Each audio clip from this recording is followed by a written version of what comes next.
Alright, and hey guys, welcome back to another video, and today I want to talk about some of the games I'm really anticipating this year. I think it's going to be a really good year for gaming, and I have a lot of games I'm really looking forward to, especially in the first quarters, because I tend to be a JRPG fan, obviously, and anyone who's a JRPG fan knows that the first quarters, like quarter one and quarter two, are when a lot of the games come out. So, but there's a lot of other games, and there's a lot of other games also that can just be completely announced out of the blue randomly someday, so who knows.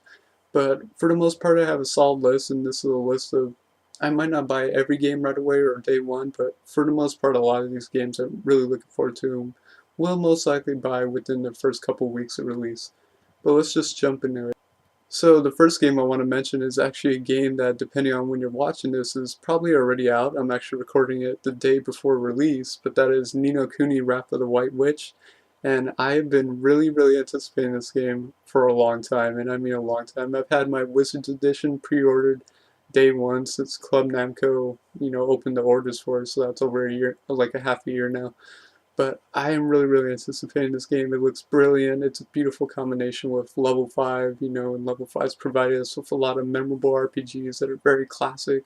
And you got the legendary Studio Ghibli, who's known for all their legendary anime movies, which are just beautiful movies with powerful stories. So you combine these two, companies that are known for beautiful presentation and story, and it's just going to make a wonderful combination. I know it is.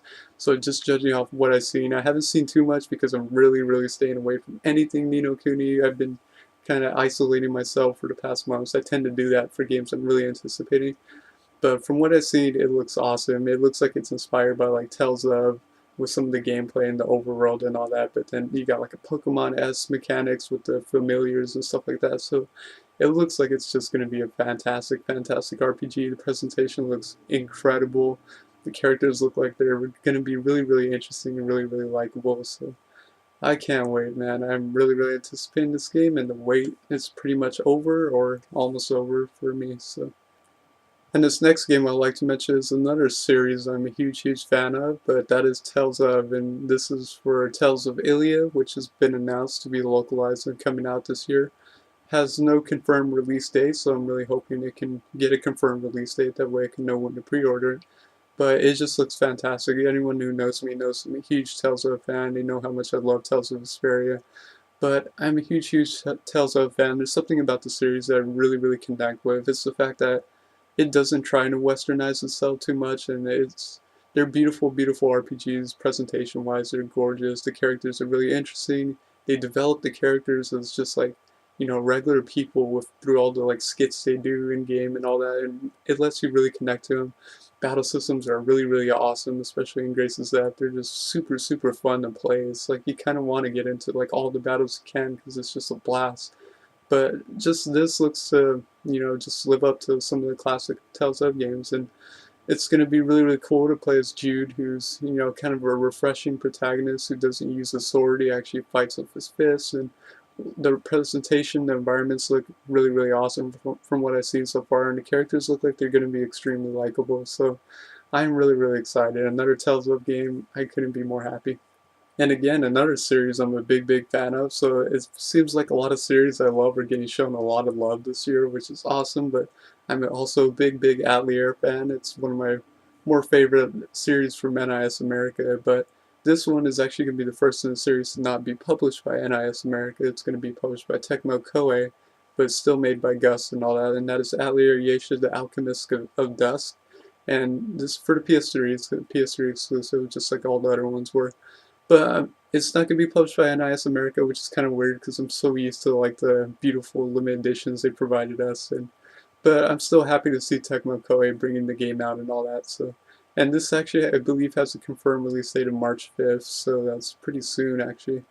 But this looks awesome, man. Like now that the Arlen trilogy is over, which was a great trilogy, by the way, I think the, Toturi and Metadu were really good games, but this looks to be providing a different take on it. It's in a new setting and following a new character, a lot of new different characters, but the environments look really interesting, and the style looks like they kind of going for a little bit more kind of dark and less saturated kind of feel to the presentation. It looks really interesting. You should look up screenshots, but it just has a really, really interesting style going for it now with this new series. It seems to be a little bit more darker in tone, but still, it looks like it's keeping all the mechanics tried and true to all the past Atelier games. So it looks like it's going to be a blast, just like the other ones were. So I'm really, really anticipating that.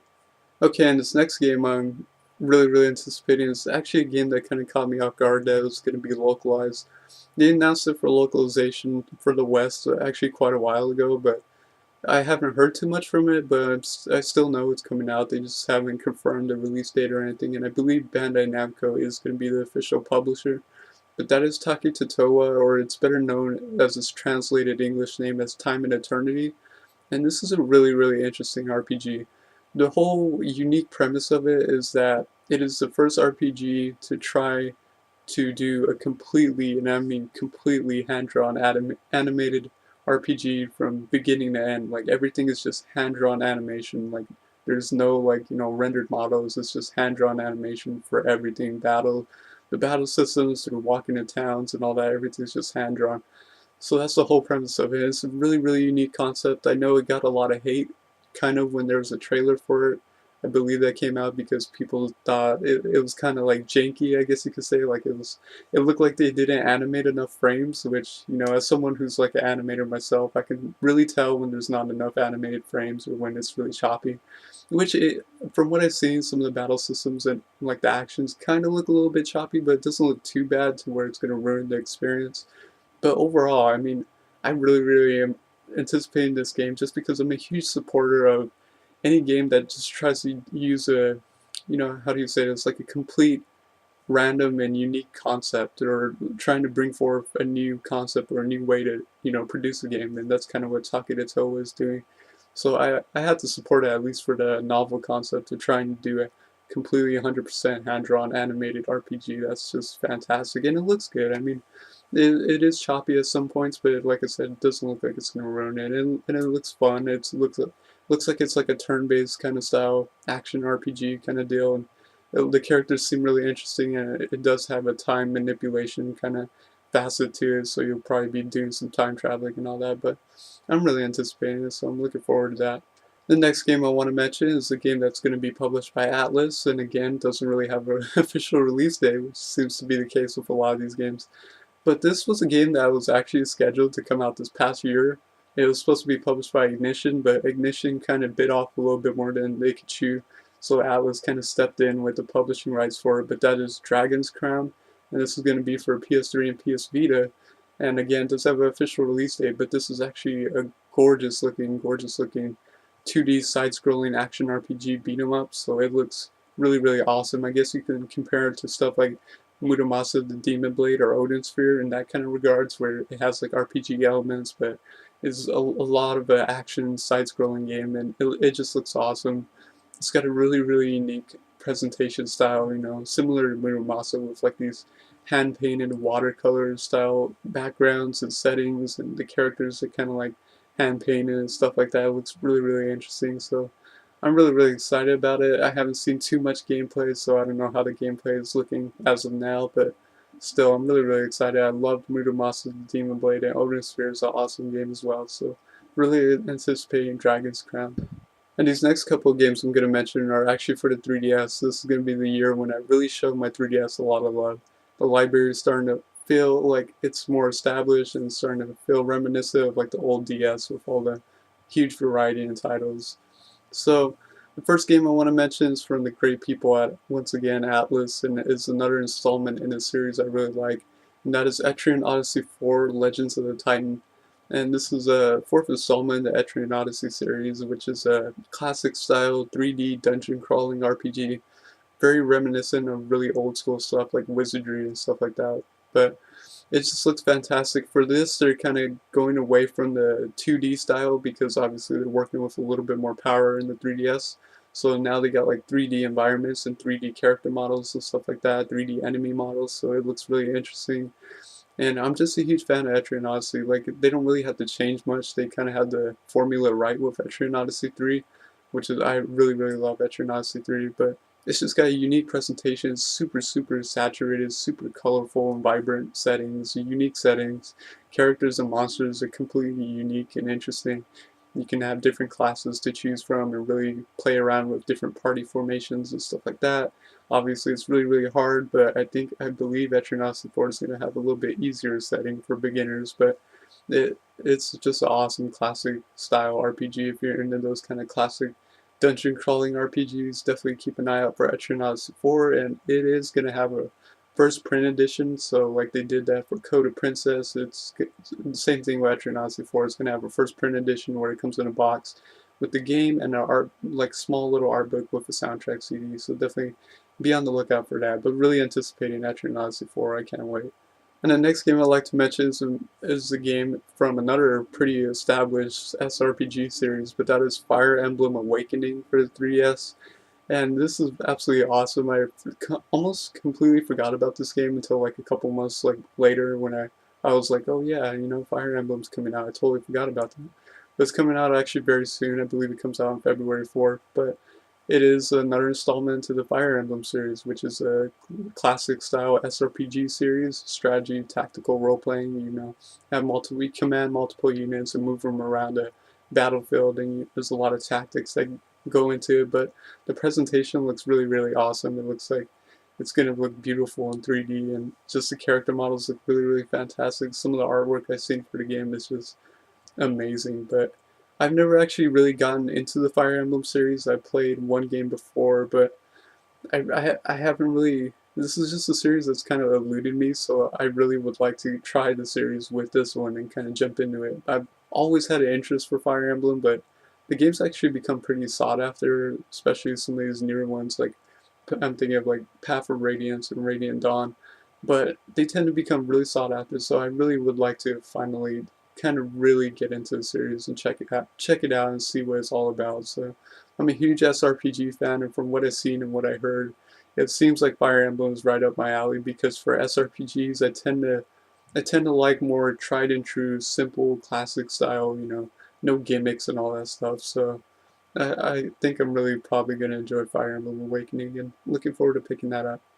And this next game I want to mention is a game that was recently announced that it's going to be coming out to the West, which randomly caught me off guard, and I was like, oh my god, yes, thank you, this is awesome.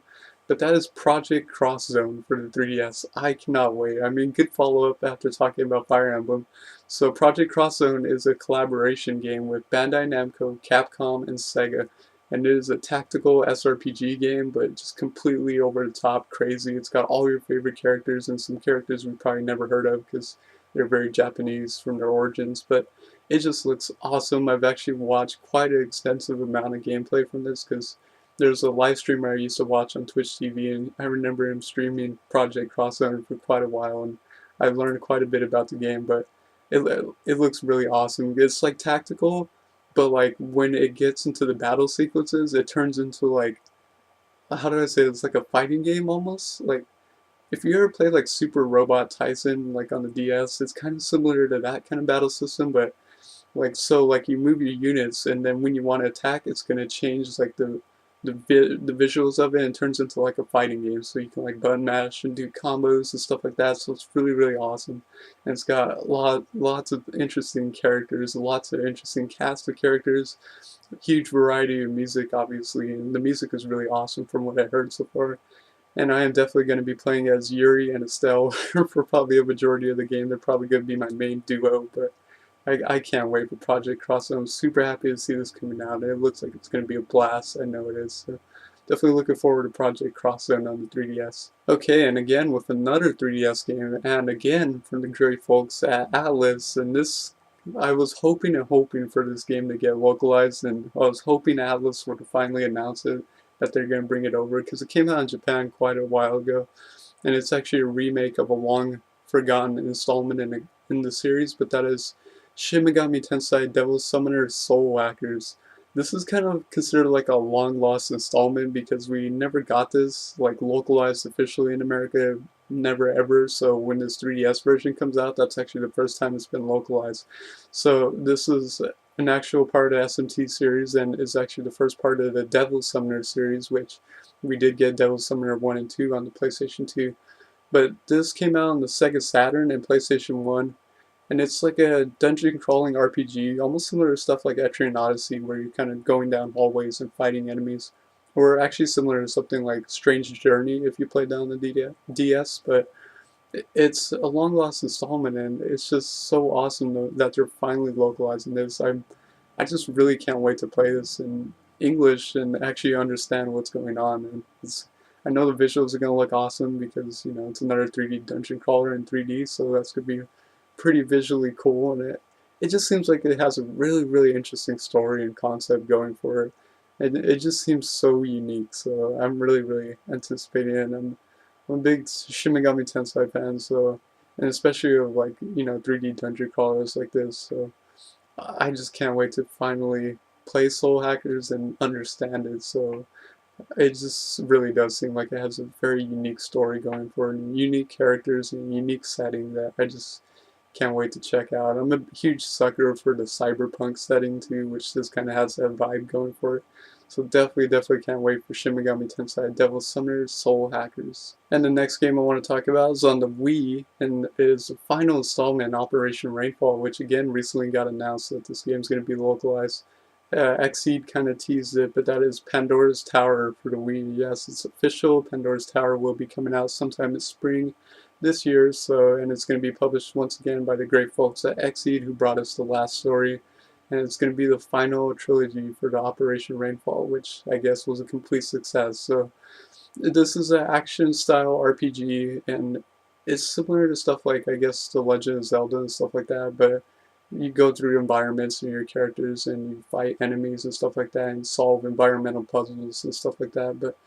And at its foundation, it seems like Pandora's Tower is very similar actually to the last story. The concept seems to be revolving around a really strong bond between these two characters, and it's like another love story basically, which the last story pulled off the love story kind of part of it really well. So I'm curious how Pandora's Tower is going to pull that off. But the settings and all that, the characters seem really interesting. It's just I'm not setting my hopes up too high because I know this is kind of lesser quality compared to, especially compared to stuff like Xenoblade and Last Story. But I still have a strong belief that it's still going to be maybe not an amazing game, but it's still going to be a really great game to play, and it's still going to be fun and unique. So, and I gotta support the Wii to the end because I think the Wii is a really underappreciated console. I own quite a few Wii games, and I really love the Wii, so gotta support it to the very end.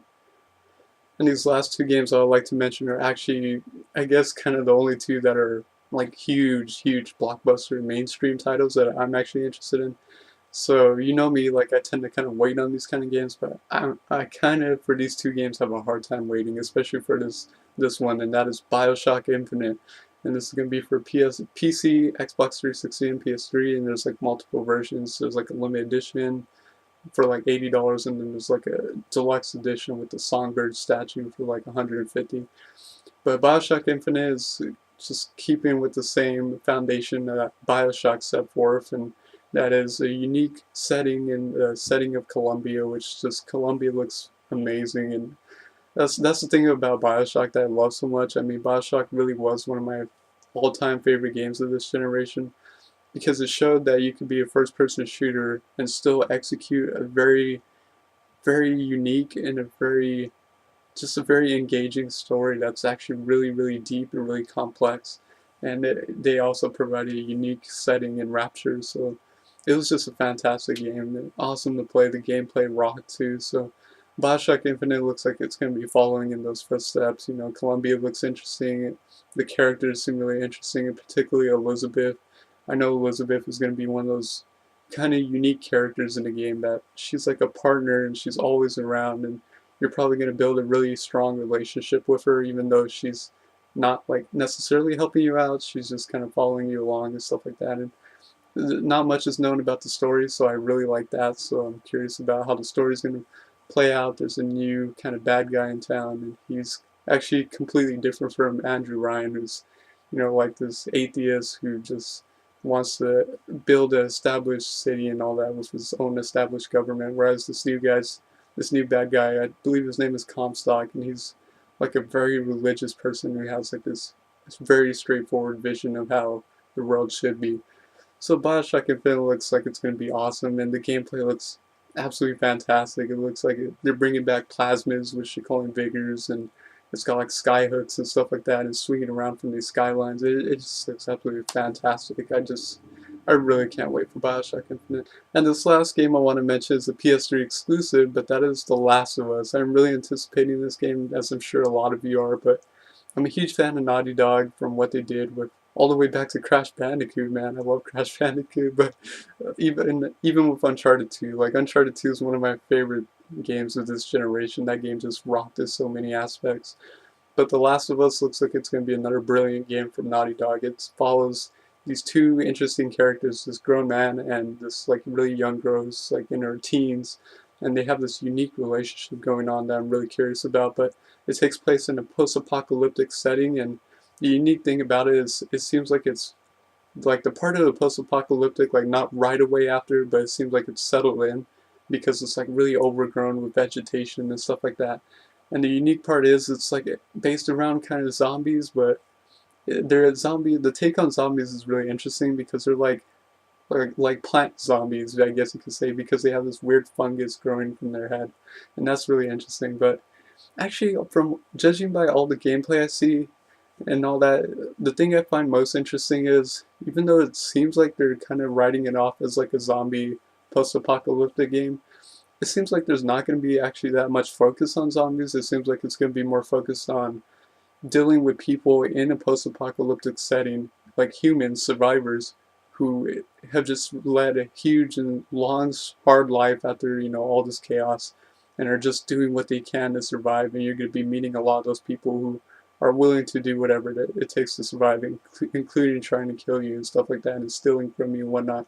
So it seems to be playing on those morals, which is really interesting, that you're going to be fighting, your own kind, your own survivors, because they've lost their minds, they've gone crazy, they just can't handle the way the world is. So that's going to be really interesting. It seems like it's going to be a kind of survival style game because it seems like guns are going to be a rare thing. It seems like bullets are going to be like a very, very rare commodity.